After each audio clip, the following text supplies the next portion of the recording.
Peace, everyone, and welcome to GameTime Astrology. I'm your host, Q Ray, and welcome to episode number 2. In this episode, we're going to be discussing Zion Williamson and his astrocartography chart, as well as his birth chart, where he might play well if he is traded, because there's a lot of talks going on right now in the NBA about him being traded. There's talks about him being a bust and all the things. But first and foremost, guys, make sure you like, subscribe, and share the YouTube channel. And thank y'all so much for being here. So just to start off, give you guys a couple little bullet points about Zion Williamson before we go ahead and jump in.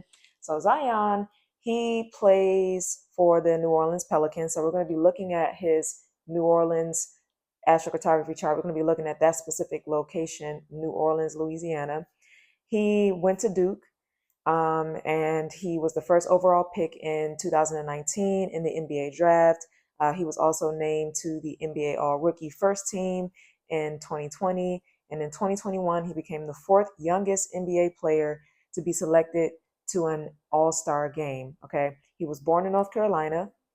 He attended Spartanburg Day School, so forth and so on. So that's just a little brief synopsis of Zion Williamson. So he entered the league in 2019. So it's 2025, and this would be year number 6 for him, or something like that, right? He was drafted. Okay, year number 5. Year number 5. He was born July 6, 2000, and he is 24 years old. So here we go. Why do I want to kind of dive into his chart? Well, like I said, there's a lot of talks about him being drafted. He's just not doing well in New Orleans, and he's still there.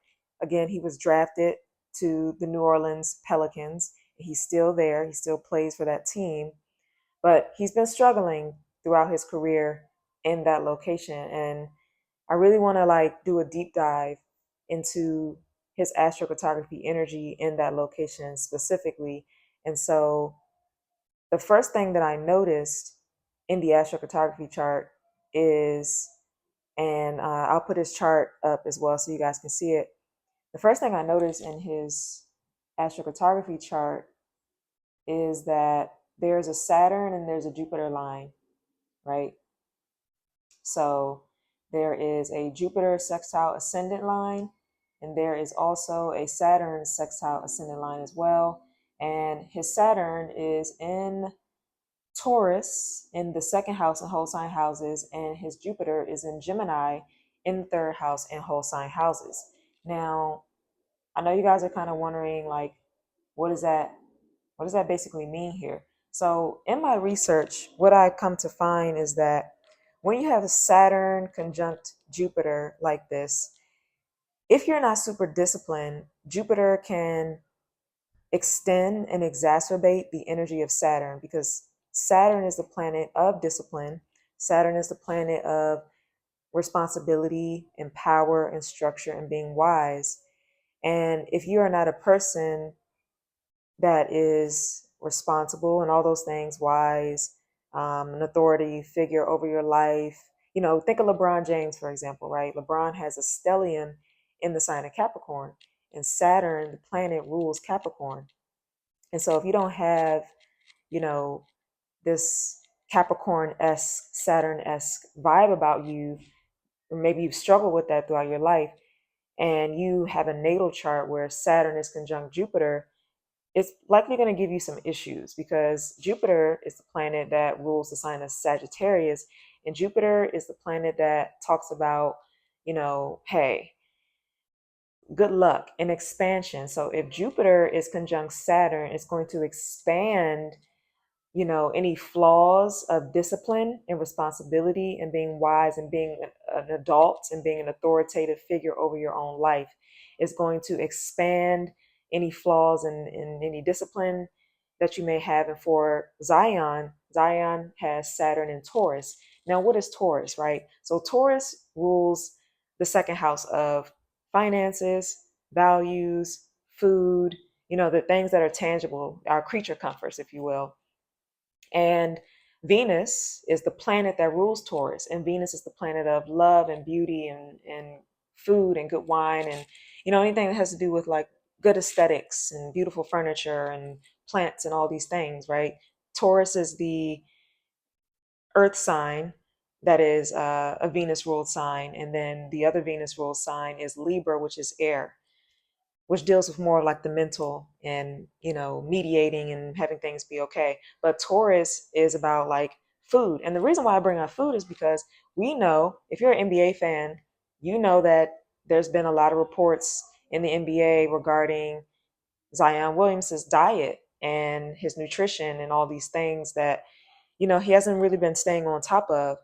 And then you go to New Orleans, right? New Orleans is home of the beignets and the gumbo and the good food and all these things. And then there's like jokes that, show up on certain social media platforms that talk about he needs to get out of New Orleans because of the food and all these things. And that could be true, because the thing about Jupiter's influence in his path, it's it's also about like the pressure. He was the first overall pick in the 2019 draft, and that's good luck, right? He was drafted to a place in the world where his Jupiter line is, which, like I said, gives you good luck, great fortune.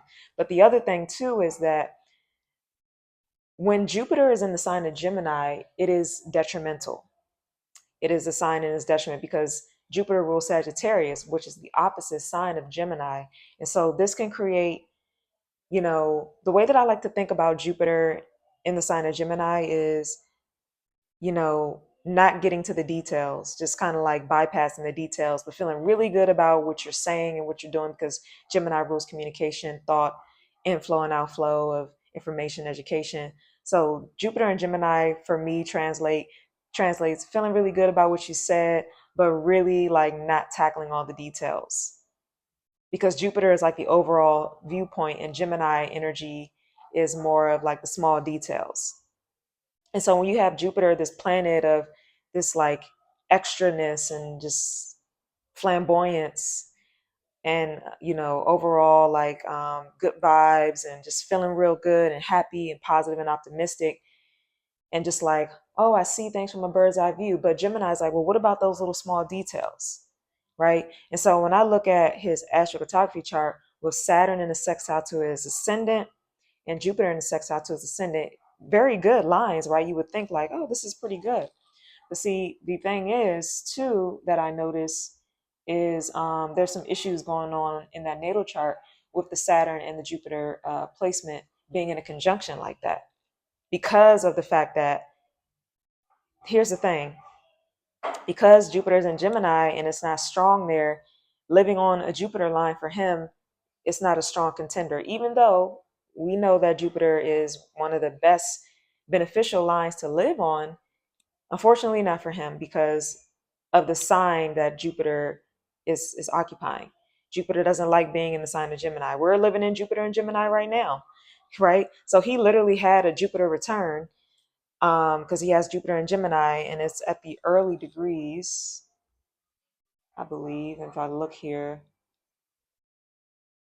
yes. So he has Jupiter at 1 degrees in the sign of Gemini in the third house, which is the house that Gemini rules, the third house of communication. But see, unfortunately, with Saturn in a conjunction to Jupiter, that also talks about like Saturn being the NBA spectators and the commentators and the fans kind of like being kind of hard on him throughout his career, and him not being able to live up to the expectations because he's not getting to the small details of his diet. He's not getting to the small details of what it means to be a pro basketball player. I mean, these aren't things that I've said. I mean, these are things that people have said, out and about in the NBA and things of this nature, in ESPN. It could be whatever the case may be, right? So it is about getting to the small details of what it means to be a pro, your diet, your exercise routine, and just really getting serious, Saturn, about what you're doing as a pro athlete, right? So that's that. Now, when I talk about his chart, so let's take a look at the chart. I'm going to put up on the screen. So when I talk about his chart, the thing is his ascendant is in Aries, okay? And so Mars rules Aries, and Aries is the sign of sports and military and competitive nature and it's a competitive sign, right? And it can be a little petty at times. No offense to you Aries out there, but it can be a little petty, and it is a sign that's about like competition and someone who takes the lead. It's the leader. It's the first sign of the zodiac, Aries. So that's actually pretty good that Jupiter is in a sextile to Aries, which is sports. He's a sports figure, right? He plays in the NBA. And so it makes sense why in the 2019 draft, he would be first overall to be drafted there. Number one, because Jupiter gave him that good luck push to be drafted there.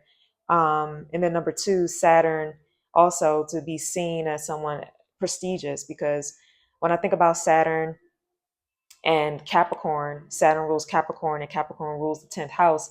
The 10th house is the midheaven. It's the highest point on on an astrology wheel. And it is the highest point because it's like the public. It's like how people see you out in the world, right? And so he's seen out in the world, Saturn, you know, sextile the ascendant, the first house, the leader. He's seen as the leader of that team as well, of the New Orleans Pelicans. However, he struggled with not only his diet, but also he's been very, very injury prone as well. And so the things that I saw in the chart with Saturn, let me just look at Saturn real quick. Saturn is, yeah, semi-square Mars. Saturn is semi-square Mercury, and Saturn is semi-square the Sun. And so here's also the thing about living on astrocartography lines and you don't check your natal chart. So he's living in a place where he's on the Saturn line, and it's not a good planet because of how it's being aspected in the chart with the semi squares, right? So that's also an issue. If it's semi square the sun deals with our ego and our self-expression and our confidence, but it's in a semi square. And so what that's going to do is it's going to create conflict and tension with his ego, his work ethic, and his confidence, and all the responsibility. There's a conflict there. There's an uphill battle there, right? That's what that semi-square will represent. And his sun is in Cancer. He has a stellium in Cancer, actually. He also has Mercury there, which is also in a semi-square to Saturn in the fourth house. So the sun is in the fourth house, Mercury's in the fourth house, and also Mars is in the fourth house as well, all in the sign of Cancer. And so the thing about Cancer energy is that, let me look at the ascendant real quick. So he's on the ascendant angular position as well. And so his ascendant in Aries is going to automatically square those planets in Cancer. So he's kind of working with energy that is just like not conducive to his success in the NBA and his diet and injuries and all these things, right?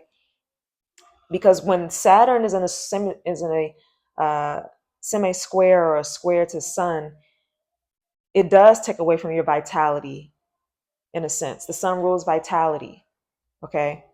And it can make you injury prone. I'll give you an example. For me, when I remember in 2023, I decided to go ahead and play in Venice for the basketball league, the street ball league, or what have you. And I have Saturn square midheaven on the west side of California. So I really don't like being there. And when I played in this league, it was in Venice, and that's where my Saturn square midheaven line is. And when I played there, the first game that we had, I got injured. I literally got injured. Because Saturn is square my midheaven. So whenever you have Saturn square or in a semi-square to any angular house, whether it be in the chart or when I say in the chart, in the natal chart or in the astrocartography chart, yes, you will likely suffer some injuries for sure. For sure. If you're not falling right, if you're not disciplined in how you're falling, you're dunking, whatever the case may be, Saturn wants you to be responsible, right? And so it was different for me. We have Saturn here in Taurus for him in the second house. And for me, it's Saturn in the first house. So I got injured, bodily injury. And for him, it's like injury with like food, Taurus. He has Saturn and Taurus, and Taurus rules food. So there's a lot of, when you gain weight and things like that, you put pressure on your joints. I mean, he's a big guy. Zion Williamson is a big guy. I don't have to tell you how big he is. You can Google it. But with Saturn in a semi-square to the sun and to Mercury and Mars, going to have some issues with Taurus, like food and eating right and being disciplined while eating. Saturn and Taurus, discipline in eating. And because natal Saturn is in a semi-square to natal Sun, Mercury, and Mars, we have a problem. Now, Mars is the planet of energy and action. So if Saturn in Taurus is in a semi-square to Mars and Cancer in the fourth house, then there's more conflict and tension in terms of getting things going in New Orleans. He hasn't been able to get it going. I remember watching something, The Odd Couple, shout out to them, Fox Sports Radio, and they were saying that Zion, what were they saying? He has set out more games than he's actually played in his entire career. I think they said he's set out 278 games and he's only played 240 games or something like that, right? And I was just like, wow, bro, that's crazy. And it just makes sense from what I see in the chart. And when it comes to Jupiter, Jupiter is actually uh, well aspected in his natal chart, with the exception of Jupiter being in conjunction to Saturn like that, and the way Saturn is showing up in the natal chart. That's what makes Jupiter also not look as great as well. Okay, but I do see that Jupiter is. Oh, I'm sorry. Jupiter is also in a semi-square to Mercury and a semi-square to the sun. So scratch that. And yeah, it's also in a bad spot. It's in a bad spot. Almost missed that there. It's in a bad spot. It's doing the same exact thing that Saturn is doing. So Jupiter is a benefic planet. So benefic meaning benefit.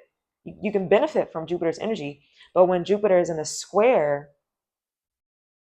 or retrograde or whatever the case may be, for him, it's not retrograde. I'm not saying that. But when Jupiter, a benefic planet, is in a square, it's still going to give you some issues. Now, the good thing is it's not going to take away your luck completely. It's still going to give you some luck and some good fortune, and you'll feel optimistic because that's just Jupiter doing what it's doing. But if it's in a semi-square to major inner planets like the Sun, Mercury, and Mars, then you're not going to feel as lucky. So let's break this down. So Jupiter is in a semi-square to the Sun, which rules the confidence and the willpower. Is that the Sun is Leo energy, the star, right? So Jupiter in a semi-square to the Sun in his natal chart is, what do you think it's going to do when he moves to a Jupiter line and a Saturn line like that? Let's stay on Jupiter here. It's going to create a lack of luck, a lack of confidence, a lack of optimism. And we can see that in how Zion has been showing up over these last 5 to 6 years since he's been drafted to the NBA, unfortunately. And although there is times when he has spurts of greatness on the floor, because that's Jupiter doing its thing normally, but it's a Jupiter semi-square to the sun. So it's not like a Jupiter sextile or Jupiter trine to the sun. If that were happening in his natal chart and he lived in New Orleans, we wouldn't be talking about this food and diet and weight and injury stuff. We likely probably wouldn't be talking about it. And if Saturn was also aspected in a better way as well, and it would be if it was Saturn conjunct Jupiter and it was just, maybe use a different sign or something, or born at a different time, right? But this is the fate of Zion Williamson, right? So let me just go back into my notes because I'm going to make sure I don't forget anything. So now I want to talk about his Cancer stellium. Okay. And the Cancer stellium is what's, I feel, is causing the weight struggles. Okay. Now, the duality of success and restriction when Saturn and Jupiter lines overlap is really dependent upon how those two planets are being aspected in the chart. And we already kind of talked about that. So with food and the emotions of it all, we're connecting Saturn and Taurus to the stellium in Cancer. Okay, so Cancer rules the fourth house of comfort, security, stability, home, family, and it in many disciplines and how some astrologers see it is that um, Cancer can rule food as well. Okay, so we have a double whammy of food, diet stuff going on here. Um, Comfort eating, with this Taurus and Cancer placement connection. Comfort eating is a thing, especially under pressure, right? This deep pressure that he feels with the Saturn and Taurus to perform. Okay, and then the sextiles to the ascendant is great because the sextiles are harmonious aspects in astrology. But the thing about the sextiles kind of feeling like the energy's not there is because of how, like I said, Saturn and Jupiter is being aspected in the natal chart. So it's very important to analyze your natal chart before you go anywhere, guys. That's the point I'm trying to drive home here. Now, with Saturn and Taurus conjunct Jupiter and Gemini, so we have Saturn and Taurus, which is in the okay, Saturn in Taurus is at 27 degrees, and then Jupiter is in Gemini at 1 degrees. Okay. So with Saturn in Taurus at 27 degrees and Jupiter in Gemini at 1 degrees, let's talk a little bit about degrees here. Okay. So the degrees in astrology is 0 to 30, right? And so I like to look at the degrees because it tells me the personality of that planet. So the sign of the planet gives me some guidance, but also the degrees as well talks about the personality. It kind of gets to the real deep root, like the nooks and the crannies of how that planet is going to be showing up in the world. So with Saturn at 27 degrees, Saturn is about responsibility and governing your own life and being wise and being disciplined and doing the things that you need to do. Now, 27 degrees is a Gemini degree. And so Gemini is ruled by the planet of Mercury. So it's a fast moving planet. Geminis are the talkers. Gemini energy rules vehicles, right? Cars, short distance travel. And so for me, it just kind of feels like with Saturn and Taurus at 27 degrees, there may be a misalignment in the approach to diet. Just kind of, and I don't know him personally, but maybe he is just kind of choosing whatever he sees at first glance and not really thinking things through. Even though Gemini is an air sign, it's a mental sign, they think through things, but they can also be a bit quick to talk, quick to, you know, those kinds of things. And Saturn is like, slow things down with the food, but the 27 degree is like, no, I'm going. It's quick. It's like a vehicle. I'm moving. I'm shaking. I don't want this. I want that. I see it. I like it. I buy it. I consume it, whatever the case may be. So I kind of feel like when I break it down more of what I'm seeing here, and then of course Saturn is in the second house, that is, Taurus. Taurus rules the second house of food and good wine and all these things that we like, creature comforts, beautiful homes, plants, chairs, whatever, clothing. That's what Taurus rules. The things that we can touch tangibly.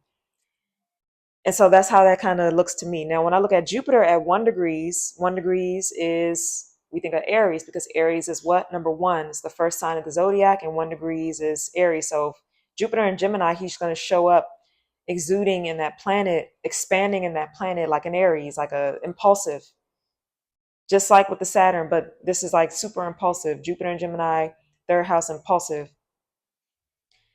Um, Taking action to, just not really taking care of oneself, injury prone, because of Jupiter and Gemini, like I said, when Jupiter's in Gemini, it's in the sign of its detriment, number one, and then number two, then you got it at 1 degrees. So the way that Jupiter and Gemini is is showing up personality wise is like an Aries, like being super impulsive and not thinking and wanting to get things done and just kind of just frantic and all over the place, right?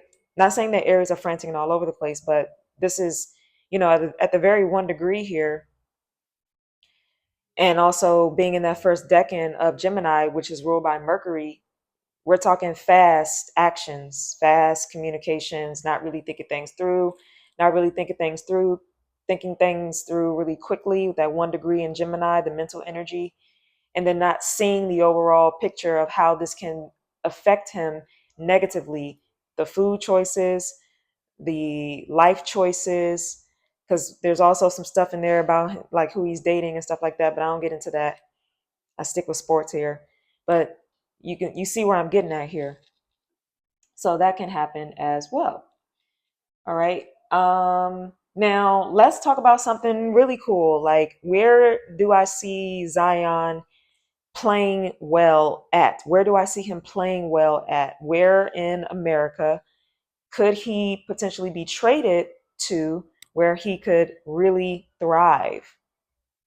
Okay, so we know that New Orleans is a no-go because the Saturn line in New Orleans, it pretty much brought responsibility, maturity, um, and a conjunction to Jupiter. So really like putting an emphasis on that, on those themes. And if you're not a person that's really ready for that, then it could be kind of like a problem for you, which we see was for him. Saturn is also about physical limitation, which is also another reason why, all the injuries that he faced as well. Because Saturn actually rules your bones and your structure as well. So chronic injuries can definitely be activated whilst living on any Saturn line, no matter how it's being aspected. As you can see, and as you could tell from the story that I shared with you about my own personal experience on my Saturn line. And then New Orleans line in with the Jupiter line in New Orleans, it's normally expansive and lucky, but with the conjunction to Saturn, it tied the body with the second and third house and exaggerated and expanded his weight issues and amplified his overindulgence with that Saturn conjunction Jupiter. So where can he go now, right? Where can he go moving forward? I would say from what I looked at, from what I gathered, West Coast all day long. He has a Jupiter conjunct fourth house there, and a Neptune sextile midheaven there, and a Uranus conjunct the ascendant there. Also Chiron sextile ascendant. Yeah. So let's kind of talk about first on the West Coast, where exactly. So the thing I like about the West Coast is that even though in the chart Jupiter is in a conjunction to Saturn, I mean, that's something that we can't get away from. But the thing about the West Coast is that there's a Jupiter conjunct IC line literally standing alone, not near Saturn. So it's going to have a bit of a different influence on Zion Williams's career. Okay. Now it's not my favorite line because he does have Jupiter and Gemini, but it is one of the good ones. So we could, he would likely do okay there, right? But what I really wanted to take a look at, dun, dun, dun, dun, is the Neptune sextile midheaven and the Uranus conjunct ascendant lines, okay? Because in the natal chart as well, let me just go back and look at that.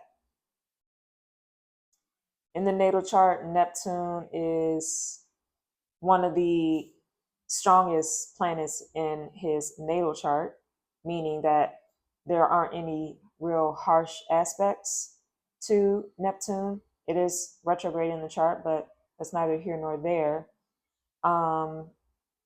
And it is in a trine to Jupiter, and it is in a sextile to Pluto, and Neptune is in Aquarius in his 11th house. Okay, so midheaven is in Capricorn. So again, this is a This is a Neptune sextile midheaven power line, which is on the West Coast. It looks like it's going from the top, I would say, through Oregon, Nevada, and Los Angeles. So, even if he played for LA, that would be really good for him. If he played for the Los Angeles Lakers or the Clippers, that would do better than him playing up in the Oakland area, or Sacramento Kings, because of that Jupiter line. Even though it's standalone, I don't like how it is aspected in the natal chart. And because it's aspected so harshly in the natal chart with Saturn and semi-squares to the Cancer stellium, he could potentially end up with some of the same issues that he's been going through in New Orleans, in particular, the overindulgence, if you will, and just going to extremes with that, and missing the small details of how to be a pro and really, excel, right? So with Neptune and his sextiles in the midheaven, I really like LA for him. If he was to go anywhere and get traded anywhere, this is where he should go, and he would do pretty well. I mean, I see Uranus in a conjunction to the ascendant, and Uranus in the chart for him is also in the 11th house in the sign of Aquarius, and it's in a semi-sextile to Venus in the 4th house. Looks like it's in a quincunx to the Mercury position and to Sun, but it's still not bad because there's that Neptune influence there as well. And then the thing about the 11th house, right? We have Uranus and Neptune in Aquarius in his 11th house. He's pretty well evenly dispersed because he's in Aries rising. So each and every house is going to fall in the chart wheel where it's supposed to be, essentially. So Aquarius rules the 11th house, and he has Uranus and Neptune in Aquarius in the 11th house, right? And so the 11th house deals with our long-term goals, long-term plans. It deals with our friends, our business partnerships, networking. So I really feel like if he were to play for the LA Lakers or the Clippers, he would do very well. I mean, I remember watching him play against the Lakers before he got injured again. He did really, really well there. And that, to me, signifies to me that he felt good in LA. He played well in LA because of the Neptune planet being so harmonious there, and it's also harmonious in the astrocartography chart with that sextile to the midheaven. And then it just made him so fluid, like Neptune Pisces energy is fluid. Pisces is the fish, so that fluid type of energy. And then the midheaven is Capricorn. I feel like he would be more disciplined in LA too. I mean, he could be real cut up and really I'm talking about like physique and muscles, and like really balance his diet in LA as well. So it would not only improve him injury wise, but also diet wise as well, because of the way that Neptune is aspected in the natal chart, and because it's harmonious in the astrocartography chart, and it's sextile the midheaven Capricorn, and Capricorn is about discipline. It's Saturn ruled, right? So I really feel like this, if he were to get traded, it would need to be on the West Coast, LA in particular. So that's what I pretty much saw there for him. With the Neptune sextile midheaven, this suggests more too of him being more like compassionate, and his public image and his career would likely take on a more compassionate approach. He could actually shift the public's perception as well if he were to get traded to LA. And it would be, I feel like it would be more of an inspirational narrative if he were to get traded to LA Lakers or the Clippers. Why inspirational? Because I really could see him turning his career around, living on the Neptune sextile midheaven line, because of all those things that I said, with him being healing from injuries, being injury prone, and also from that diet. Everything would be completely different. I feel if he were to play on the West Coast there. And this also with the Neptune sextile midheaven energy could also um,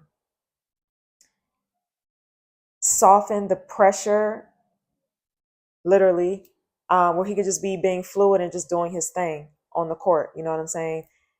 Just kind of being under the radar, but really being out there because it's midheaven. It's midheaven to the sextile to Neptune, being seen, but not as a bust, being able to reinvent himself. He would be able to literally reinvent his career if he were to do it in LA for the Los Angeles Clippers or the Los Angeles Lakers, to be exact, but not Golden State, not Sacramento Kings. No, he has a better opportunity to be great in those two places, in those two franchises alone, the Clippers and the Lakers.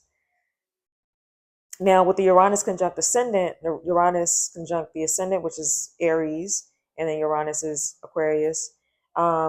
Again, this is more about like reinvention energy and physical liberation as well. Uh, I feel like if he played for the Los Angeles Lakers, he could really transform his body with this Uranus energy, because Uranus is about sudden changes, sudden shifts, shocks, right? So it would be like a shock to his physical body, a shocking change in how his physical body looks because it's Uranus conjunct the ascendant. The ascendant is the physical body, the personality, the appearance.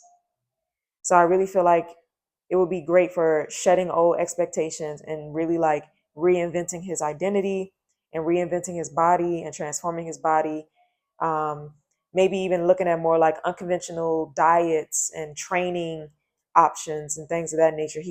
I could see him really like experimenting with those things, dietary methods, recovery practices, these kinds of things. And I mean, LA is a great place to live as well. So I think that would also um, liven up his spirits, if you will, also. Um, so yeah, I really do think that he could have a massive comeback on the West Coast in those particular franchises, to be exact. Um, and then, of course, with the Capricorn midheaven, South Node in Capricorn, this is going to scream a lot of exposure, responsibility as well. But he's been in the league for 6 years now, so I don't think that he would have an issue with it. You know, the thing too, though, is like the South Node is in that same house. So he could experience some public pressure whilst playing on the West Coast. But, you know, I really feel like,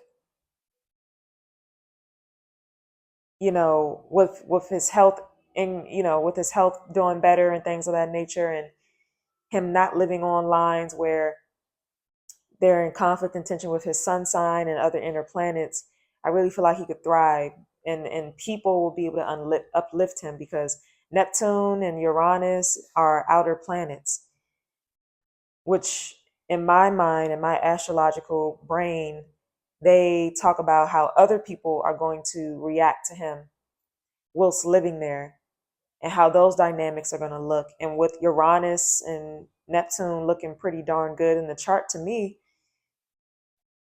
you know, I feel like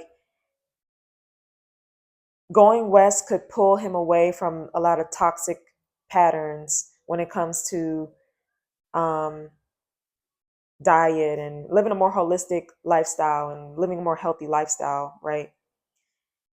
So it's about him really like fighting injury and fighting that deeper system of over responsibility and unmet emotional needs and public pressure that he deals with in New Orleans, and just bringing it to the West Coast where that's no longer going to be a thing and he can really reinvent himself with the Aquarius energy, the 11th house energy, the Neptune and the Uranus energy, as well as the midheaven energy as well. You know, we love to see that. We love to see when an outer planet is in harmony with the midheaven. Um, you know, I feel like too, it can make him feel more spiritual too, to like want to make changes in his diet and his lifestyle so he can become, you know, better. And be an inspiration to other people. So yeah, thank y'all so much for watching. Thank y'all so much for tuning in. I'm going to leave it there for this episode. I hope you guys enjoyed it. I hope you guys were able to learn something. And I will see you guys in the next video. Peace.